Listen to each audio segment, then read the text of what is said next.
Olá, graça e paz, Deus abençoe sua vida, Deus abençoe sua família, em nome de Jesus. Seja bem-vindo ao nosso segundo vídeo de comentário da Bíblia Sagrada. Desta vez nós vamos comentar a respeito do livro do Êxodo. Se você ainda não é inscrito no nosso canal, se inscreva, deixe o seu comentário, deixe a sua dúvida e nós estaremos aqui para solucionar ou para sanar todas as suas dúvidas que você tiver com relação ao livro do Êxodo. Sou Caio César e nós vamos agora falar a respeito do livro do Êxodo. O livro do Êxodo, ele não é apenas uma história que se resume em uma libertação. Ele é a revelação de como Deus age quando um povo não consegue mais se salvar sozinho. Israel, eles não saíram do Egito porque foi um povo organizado. Eles só saíram porque teve uma intervenção divina. Eu quero chamar a sua atenção e dizer que quando o homem chega no limite de todas as coisas, Deus começa a agir de forma visível, de forma notória, de forma material, para que haja uma intervenção aos olhos do homem. O livro do Êxodo, ele tem alguns propósitos que vai muito além de libertar, é formar. Êxodo não foi escrito só para contar uma história da saída de um povo. Ele foi escrito para mostrar pelo menos 3 feitos, 3 obras, 3 ações de Deus com relação ao povo. Primeiro, a redenção. Deus tira o povo da escravidão. A formação. Deus molda o caráter desse povo. E também a habitação, que é onde Deus decide viver com esse povo chamado o povo de Deus. Você pode conferir com as referências de Êxodo, capítulo 6, versos 6 ao 7, e também Êxodo, capítulo 19, versos 5 ao 6. Mas aqui existe um detalhe peculiar que eu quero prender a sua atenção nesse vídeo. O povo saiu do Egito um dia, mas o Egito ainda estava dentro daquele povo por muito tempo. Uma libertação espontânea, ela não significa necessariamente uma transformação imediata. Você pode até sair do ambiente, mas ainda carregar a mentalidade, o comportamento, a postura daquele ambiente a qual você está inserido. Que foi o que aconteceu com o povo de Deus. Nós vamos perceber que o silêncio de Deus, ele dura ali um intervalo de 400 anos. Você confere isso em Êxodo capítulo 2, verso 23 ao 25, trazendo que Deus ouviu, lembrou e atentou para o clamor das pessoas. Nós vamos encontrar aqui 4 verbos poderosíssimos inseridos nessa referência bíblica de Êxodo capítulo 2, verso 23 ao 25. Deus ouviu, Deus lembrou, aleluia, e Deus viu e Deus agiu. O silêncio de Deus nunca marca a ausência de Deus. Deus, quando está em silêncio, ele não está ausente. Ele está preparando, ele está abrindo portas, ele está conduzindo, ele não está inerte, ele está preparando para que algo seja feito. Deus não perde o controle da história, ele simplesmente está trabalhando quando, na verdade, ninguém está percebendo que Deus está trabalhando. Nós vamos ver no capítulo 3 de Êxodo que Deus ele tem uma das especialidades, que é levantar improváveis. Moisés ele era rejeitado pelo povo, fugitivo, inseguro e várias outras coisas mais.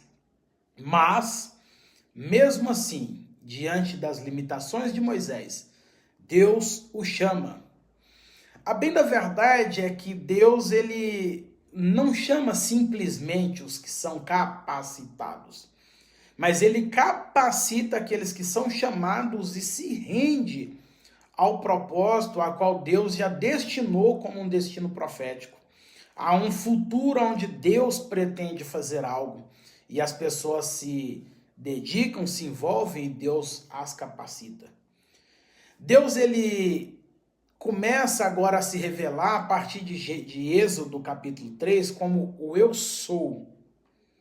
Que isso significa Deus é suficiente, Deus não depende de exatamente nada e de que Deus é a resposta antes da pergunta existir. Olha que interessante. Deus é a resposta antes mesmo da pergunta existir. Você não precisa ser capaz, você não precisa ser o melhor, você não precisa ter uma boa dicção, uma boa oratória, uma boa capacidade intelectual. Você não precisa. O que você precisa é depender de Deus. Simplesmente isso.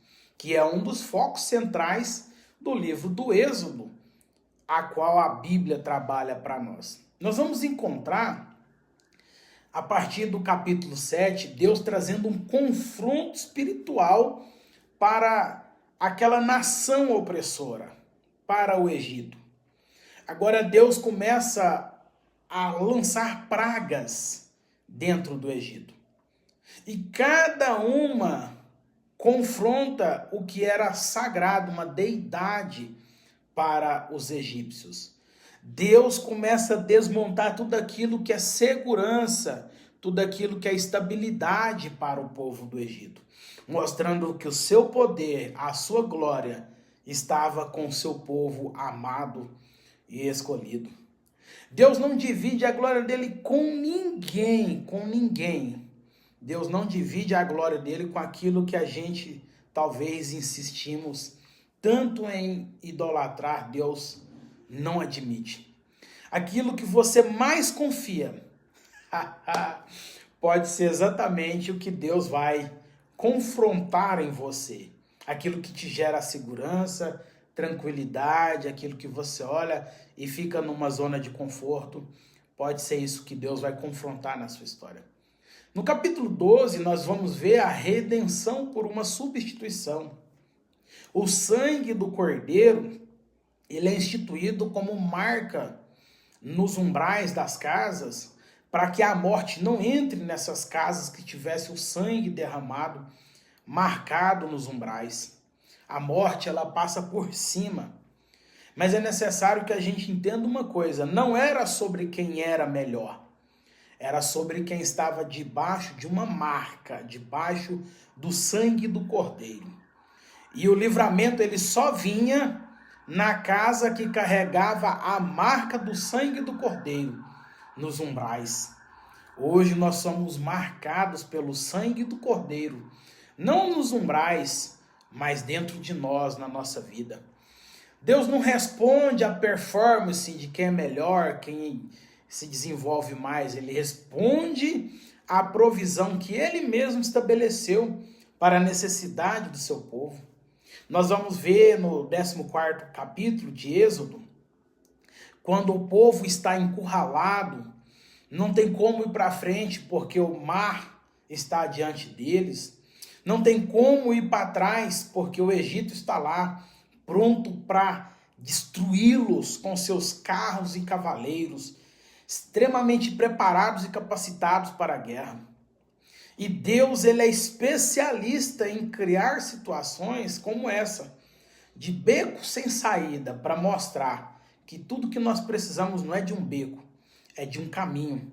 E nós vamos ver agora Deus usando Moisés para abrir o mar, com a ferramenta mais inadequada, a bem da verdade que não existe ferramenta adequada para abrir o mar.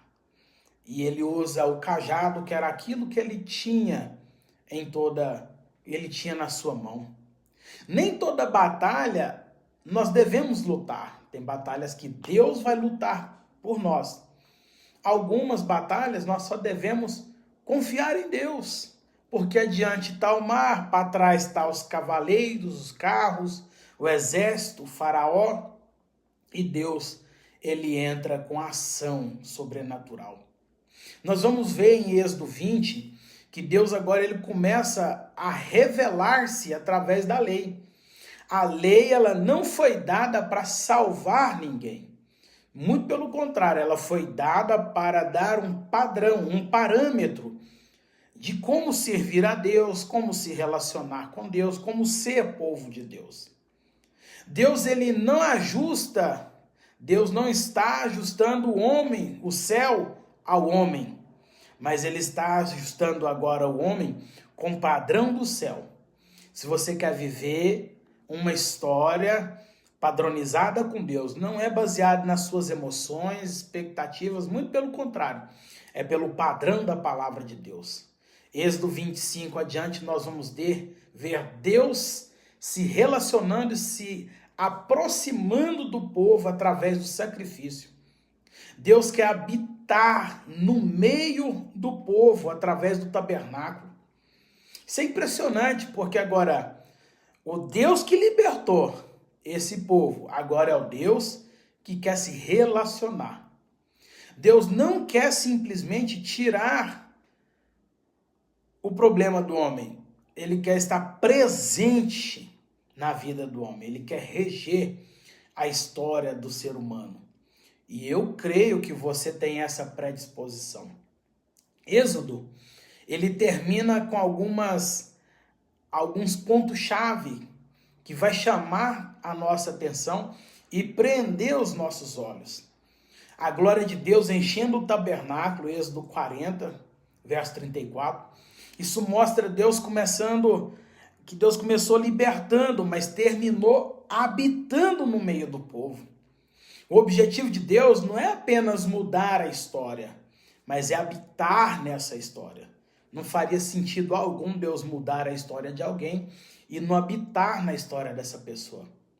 O resumo final desse livro vai dizer a respeito de um Deus que ouve, mesmo no silêncio, de um Deus que chama, mesmo os incapacitados, os improváveis. Deus salva com poder e grande glória. Deus confronta todos os falsos deuses e falsos profetas. Deus forma caráter e Deus, na minha percepção, que é a mais importante de todas, Deus quer relacionamento com o homem. Então tudo que Deus fez em Êxodo, está fazendo na sua vida, é porque Ele quer se relacionar conosco.